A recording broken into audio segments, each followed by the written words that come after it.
Hello बच्चों, कैसे हो आप। आज क्लास 7 का चैप्टर 1 पूर्णांक इसका नाम है। ठीक है, आज से शुरू हो रहा है आपकी क्लास। कल मैंने आपको काम दिया था, सबने कर लिया होगा, सबने नोट कर लिया हो। आज मैं उसी को समझाऊंगा। ठीक है, चलिए शुरुआत करते हैं। ठीक है, पूर्णांक है, चैप्टर 1 क्लास 7 का है, ध्यान रखना।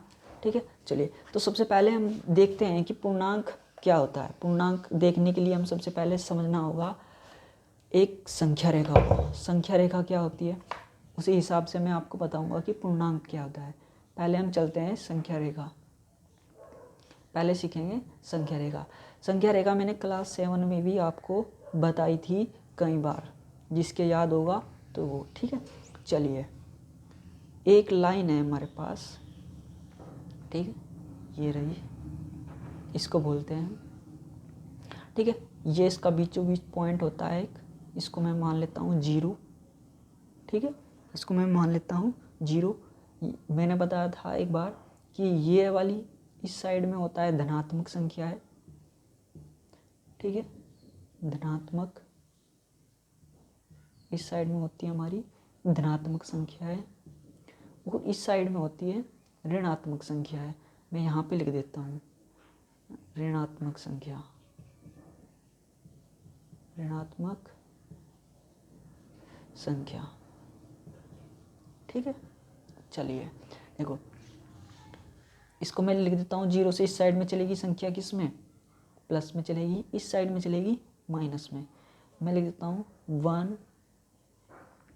ठीक है, एक मिनट, इसको मैं लिख देता हूँ 1 2 3 4 5 6। ठीक है, और ये अनंत तक जाएगी। अनंत तक मतलब आप गिन नहीं सकते, इतनी तक संख्या हो सकती है इधर तक। ये सब क्या है, प्लस में है सब। ठीक है, ये कि अब सब क्या है, प्लस में है, ये 0 है, इनके आगे आप प्लस लगा सकते हो। ठीक है, इनके आगे आप प्लस लगा सकते हो, लेकिन 0 से इस साइड में ऋणात्मक संख्याएं चलती हैं। ठीक है, ऋणात्मक संख्या है। ठीक है, चलिए इसको मैं लिख देता हूँ -1।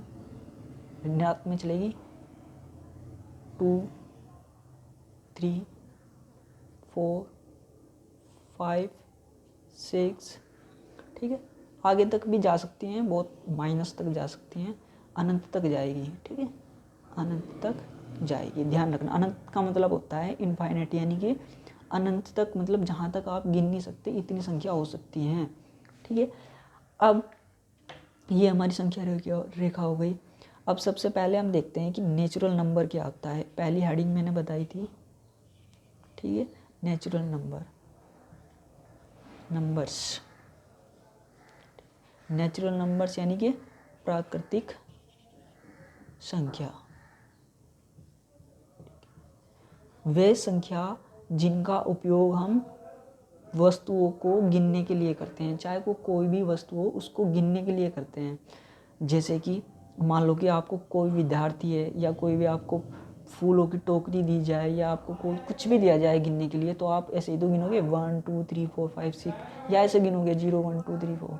तो देखिए ऐसे, तो G1 से लेकर 1 2 3 4 5 6 7 अनंत तक जितनी भी संख्या होती है, सब क्या होती है, हमारी प्राकृतिक संख्या होती है, यानी कि ये वाली संख्या पॉजिटिव वाली।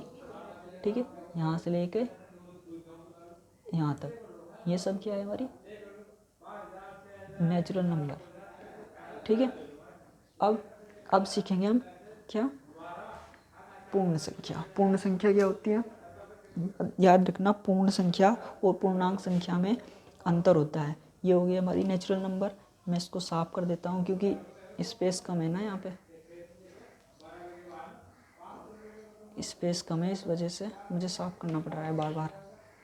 ठीक है, चलिए अब करते हैं पूर्ण संख्या बात। पूर्ण संख्या, पूर्ण संख्या यानी कि वोल नंबर्स।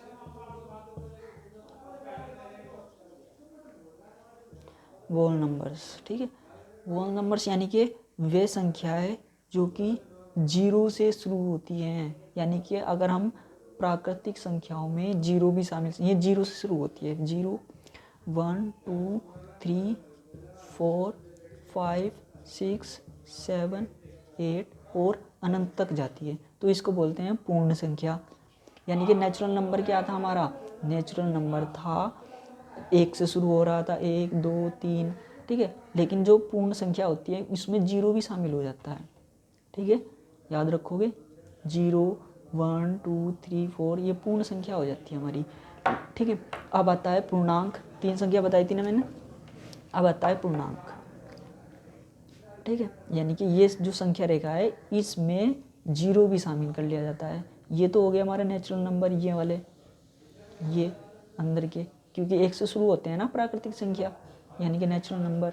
और इसको हम n से दिखाते हैं, ध्यान रखना, जो प्राकृतिक संख्या थी उसको n से प्रदर्शित करते हैं, ठीक है। और जो अगर इसमें 0 भी मिला दिया है इनके साथ तो ये बन जाता है हमारा वोल नंबर, यानी कि पूर्ण संख्या, ठीक है। इतना समझ में आया, ठीक है। अब बात करते हैं जो हमारा चैप्टर था पूर्णांक। पूर्णांक क्या होता है, पूर्णांक यानी कि इंटीजर, ठीक है। इंटीजर में क्या होता है कि इसमें ऋणात्मक संख्या भी शामिल कर ली जाती है, ये सारी संख्याएं, ये सब संख्याएं आ जाती है, ठीक है। यानी कि माइनस की भी संख्या आ जाती है, -5 -4 जितनी भी माइनस की संख्या है सब आ जाती है, और ये +0 भी आ जाती है और प्लस की संख्या भी आ जाती है। तो ये सब क्या है हमारी, ठीक है, ये सब क्या है हमारी पूर्णांक, ठीक है। याद रखना पूर्णांक होता है हमारा -5, यानी कि जिसमें ये ऋणात्मक संख्या हो भी और पूर्ण संख्या हो भी और नेचुरल नंबर, ये सब कुछ शामिल कर लिया तो पूर्णांक संख्या हो जाती है, ठीक है।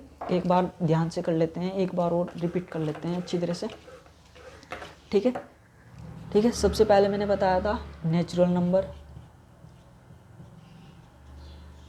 नेचुरल नंबर, ठीक है, नेचुरल नंबर्स यानी कि 1 2 3 4 5 जितनी भी जाती है ये अनंत तक, ये सब क्या होती है, ये नेचुरल नंबर्स होते हैं, ठीक है। फिर आता है हमारा वोल नंबर्स, ठीक है, मैं शॉर्ट में लिख देता हूँ।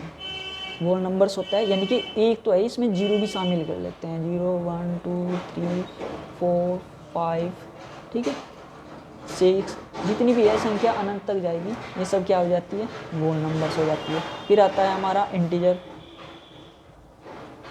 इंटीजर्स यानी कि पूर्णांक। पूर्णांक में क्या होता है, माइनस भी संख्या शामिल हो जाती है, -5 -4 0 भी शामिल हो जाती है, 1 2 3 4 5 सब शामिल हो जाती है। तो ध्यान रखना, इसको हम नेचुरल नंबर को n से प्रदर्शित करते हैं, ध्यान रखना, n से दिखाते हैं, देखिए ऐसे करके n से, और इसको दिखाते हैं, इसका पहला वर्ड w से, ठीक है, और इसको दिखाते हैं i से प्रदर्शित करते हैं। ध्यान रखना, याद कर लेना अच्छी तरह से, ठीक है। चलिए इतना हो गया सब कुछ, जिसको समझ में नहीं आएगा वो पूछ लेना कॉल करके, ठीक है। चलिए अब मैंने एक बताया था टेम्परेचर, ये भी दिया था मैंने, ठीक है, ठीक है। टेम्परेचर क्या होता है,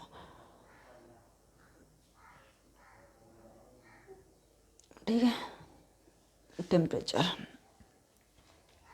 यानी कि तापमान। तापमान के लिए भी आपको संख्या रेखा पर चलना चाहिए। तापमान से पता चलता है कि मौसम या किसी वस्तु के ठंडा या गर्म होने का पता चलता है तापमान से।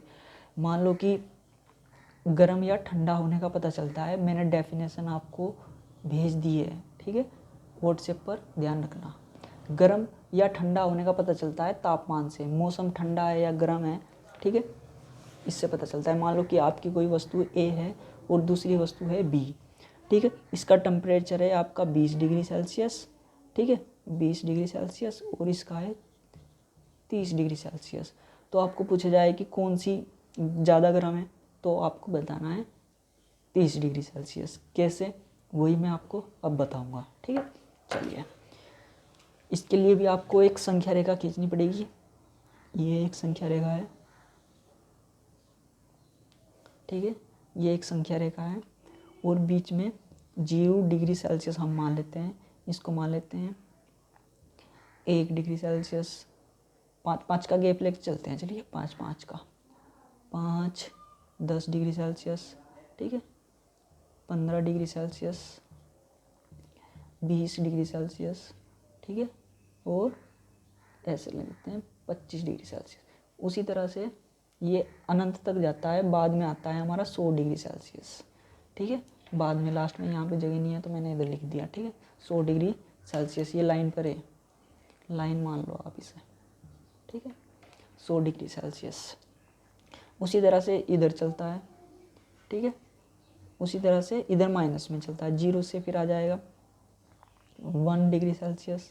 मैं लेकर चलता हूँ 5 के गैप से। इधर भी 1 से शुरू होता है, 0 1 2 3 4 5, इसके बीच में 1 2 3 4 5, 1 2 3 4 5 ऐसे करके होता है। ये 1 degree Celsius, 2 degree Celsius, 3 degree Celsius, 4 degree Celsius. ठीक है, ऐसे। और इसी तरह से -4 में 10 का गैप नहीं है, 10 डिग्री सेल्सियस। ठीक है, इधर -15 डिग्री सेल्सियस, -20 डिग्री सेल्सियस, फिर यहाँ पे 25 डिग्री सेल्सियस। अब एक बात ध्यान रखना, ये प्लस होता है, ये माइनस होता है, अभी बताया था थोड़ी पहले। जैसे जैसे हम प्लस की तरफ बढ़ेंगे तो यानी कि हमारी वो गर्मी बढ़ेगी, यानी कि अभी बताऊंगा थोड़ी देर में। ठीक है, जैसे जैसे हम इस साइड में चलेंगे, ठीक है, यानी कि प्लस की तरफ बढ़ते चलेंगे, वैसे वैसे आपका तापमान बढ़ता चला जाएगा। और वैसे जैसे जैसे हम 0 से, यहाँ से ये बीच है एकदम 0 डिग्री सेल्सियस से, जैसे जैसे हम माइनस की तरफ चलेंगे हमारा तापमान घटता चला जाएगा। तापमान घटता है और इधर तापमान क्या करता है, बढ़ता है। ठीक है, मान लो कि आप क्या, जो यहाँ पर कोई है एक, मान लो कि यहाँ पे कोई भी शहर है, मान लो कि ये लक्सर मान लिया हमने, लक्सर है। यहाँ पर मान लेते हैं कि ये हमारा देहरादून है, कुछ भी मान लेते हैं, सॉरी, इसको मान लेते हैं इधर, यहाँ पे जम्मू कश्मीर है। ठीक है, जम्मू कश्मीर है। ठीक है, मान लेते हैं कि यहाँ पे जम्मू कश्मीर है। तो यहाँ का तापमान क्या होगा, यहाँ का तापमान में गर्मी होगी, क्योंकि इधर गर्मी बढ़ रही है ना, देखो गर्मी बढ़ती चली जाएगी। ठीक है, और इसी तरह से यहाँ पे मान लेते हैं कि ये लालचंद वाला है, यहाँ पे थोड़ी गर्मी कम होगी, क्योंकि यहाँ पे 15 डिग्री सेल्सियस है और यहाँ पे 25 डिग्री सेल्सियस है। ठीक है, उसी प्रकार यहाँ पर है कि जैसे जैसे जम्मू कश्मीर है, ठीक है, जम्मू कश्मीर का तापमान कितना है, 15 डिग्री सेल्सियस। लेकिन यहाँ पे एक मैं मान लेता हूँ, यहाँ पे क्या है, श्रीनगर है। ठीक है, श्रीनगर है, यहाँ का तापमान कितना है, -5 डिग्री सेल्सियस। तो इधर साइड में चल रहे हैं ना, तो जो ठंड है ना वो बढ़ेगी, ध्यान रखना, ठंड है जो बढ़ेगी, क्योंकि यहाँ पे -5 डिग्री सेल्सियस है। तो यहाँ पे श्रीनगर का तापमान कम ठंडा है, यानी कि कम ठंड है। जैसे जैसे इधर जा रहे हैं हम तो बढ़ रही है, तो यानी कि ठंड बढ़ रही है, यानी कि जम्मू कश्मीर में ज़्यादा ठंड होगी, -15 डिग्री सेल्सियस ज़्यादा ठंडा हो जाएगा। ठीक है, उसी प्रकार से आप पानी उबालते हो, जल का तापमान 100 डिग्री सेल्सियस होता है, यानी कि जब उबल जाता है ना तो उसका डिग्री सेल्सियस होता है कितना, 100 डिग्री सेल्सियस। यदि पानी होता है, फ्रीज होता है, पानी फ्रीज में रख देते हैं और वो जम जाता है, तो उसका तापमान होता है 0 से 4 डिग्री सेल्सियस से 0 डिग्री सेल्सियस के बीच, इन दोनों के बीच में होता है, यानी कि बर्फ़ का तापमान इतना ठंडा होता है। ठीक है, फिलहाल हम गर्मी है तो टेम्परेचर हमारे यहाँ का ज़्यादा से ज़्यादा 15-20 डिग्री सेल्सियस होगा, 25-30 के लगभग भी चला जाएगा, शायद इतना ही होता है मेरे अंदाज़ा लगा के। ठीक है, ध्यान रखना इसको अच्छी तरह से, जिसको समझ में नहीं आएगा दोबारा से वीडियो रिपीट करके देख लेना, अच्छी तरह से समझ में आएगा। कल मैं आपको बताऊंगा एक्सरसाइज 1.1 के सवाल करवाऊंगा। ठीक है, ध्यान रखना। ठीक है, और एक चीज़ और मैं बता देता हूँ आपको। चलिए मैं इसको साफ कर देता हूँ। ठीक है, इसको तापमान को मापने के लिए हम एक तो उपयोग करते हैं थर्मामीटर का। ठीक है, थर्मामीटर का उपयोग करते हैं, और एक होता है हमारा कैलोरीमीटर। ठीक है, कैलोरीमीटर। ठीक है, एक तो होता है डिग्री सेल्सियस, तापमान को हम 0 डिग्री सेल्सियस, ये इसकी इकाई होती है, यानी कि मापन इकाई होती है जिसमें हम नाप, इकाई का मतलब है जिसमें हम मापते हैं। जैसे कि चीनी को हम किस में मापते हैं, चीनी को किस में मापते हैं, किलोग्राम में, यानी कि वेट को। ठीक है, उसी तरह से हम इसको मापते हैं किस में, डिग्री सेल्सियस में। इसी तरह से डिग्री सेल्सियस में मापते हैं और फ़ारेनहाइट में मापते हैं। ठीक है, याद रखना, फ़ारेनहाइट में नापते हैं, और ये होता है हमारा सेल्सियस। ये सब मैंने लिखा हुआ है। किसमें लिख कर दिया है आपको, कल वाले नोट्स में मैंने लिख कर दिया हुआ है, इसको याद कर लेना। ठीक है, कल मैं आपके सवाल करवाऊँगा अच्छी तरह से। ठीक है, बाय, टेक केयर।